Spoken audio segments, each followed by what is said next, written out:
The iPhone 16 Pro gets a bigger display and the 5x Tetra Prism zoom from the Max without a price hike.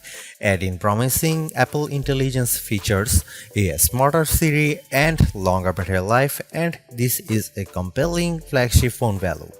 I just wish the charging speed got a boost and that visual intelligence and ChatGPT weren't coming later. Between the iPhone 16 Pro and 16 Pro Max, the latter seems like a bigger deal because of its enormous 6.9-inch screen, but I am telling you, the iPhone 16 Pro should not be overlooked. I have been using both of these new iPhone Pros side by side, and I think the regular iPhone 16 Pro is a better value for $999 US.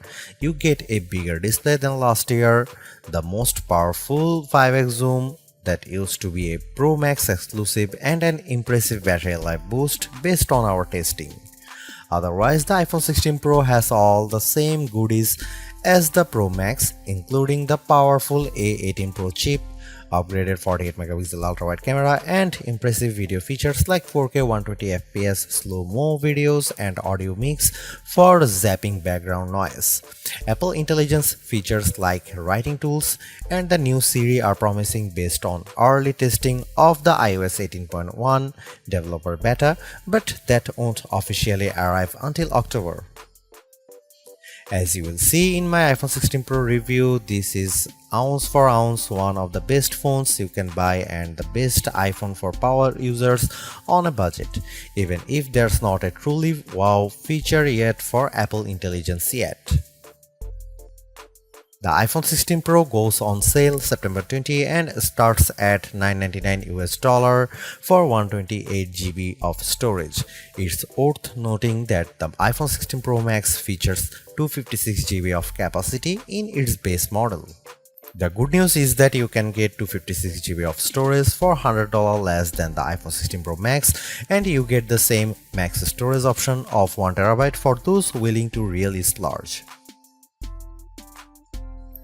The iPhone 16 Pro is still a compact phone, but there is a trade-off with getting a larger display. It's now more of a mid-size phone now as opposed to a small phone as the size and weight have grown. This handset measures 5.89 by 2.81 by 0.32 inches and weighs 7.03 ounces, compared to 5.77 by 2.78 by 0.32 inches and 6.6 ounces for the iPhone 15 Pro. So the new iPhone is taller and wider and just as thin, but there's some more heft to it. The good news is that the iPhone 16 Pro is still easy to use with one hand as Apple made the bezels thinner. The design should be more durable too, as Apple claims that the ceramic shield display is 50% tougher. Plus, the band is still made of titanium, which is more durable than aluminum. The iPhone 16 Pro colors aren't very flashy compared to the regular iPhone 16. There's white titanium, black titanium, natural titanium, and the new desert titanium, which is like a soft rose gold. I prefer the desert hue because it looks new.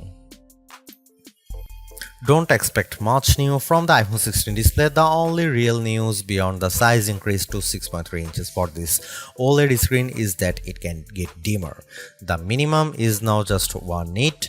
I put the two phones side by side in a dark room and I noticed the difference immediately. What's the benefit? You can use your phone in bed without disturbing your partner, and if you are using standby mode, the iPhone 16 Pro won't be as bright when you are using it overnight as an alarm clock. Otherwise, you get the same 120Hz refresh rate on this Pro Motion display and the same max brightness. Apple claims a peak brightness of 2000 nits outdoors and 1600 nits for HDR content.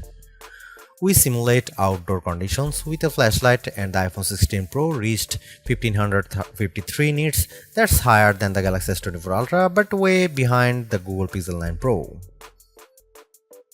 The iPhone 16 Pro has a few key upgrades that I appreciated during my testing. There's a sharper 48-megapixel ultra-wide camera, a faster 48-megapixel main fusion camera with zero shutter lag, and the 5x Tetra Prism zoom borrowed from the Pro Max series.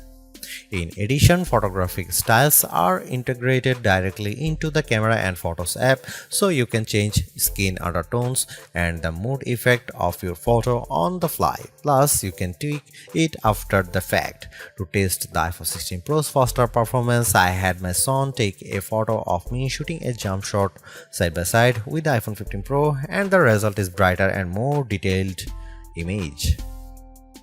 How does the iPhone 16 Pro compare to the best camera phones? I shot a number of pictures using the iPhone 16 Pro alongside the Samsung Galaxy S24 Ultra and the Google Pixel 9 Pro XL to find out.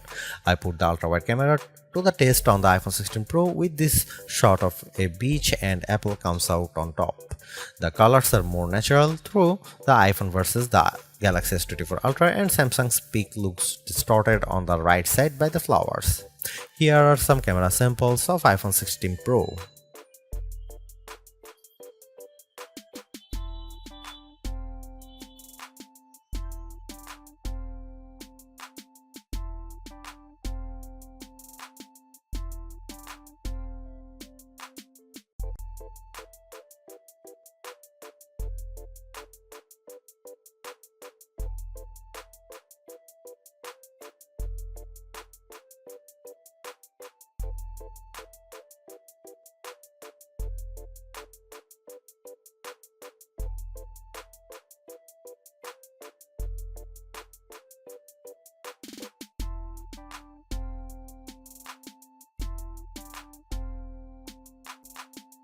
Overall, the iPhone 16 Pro is arguably the best flagship phone under $1,000.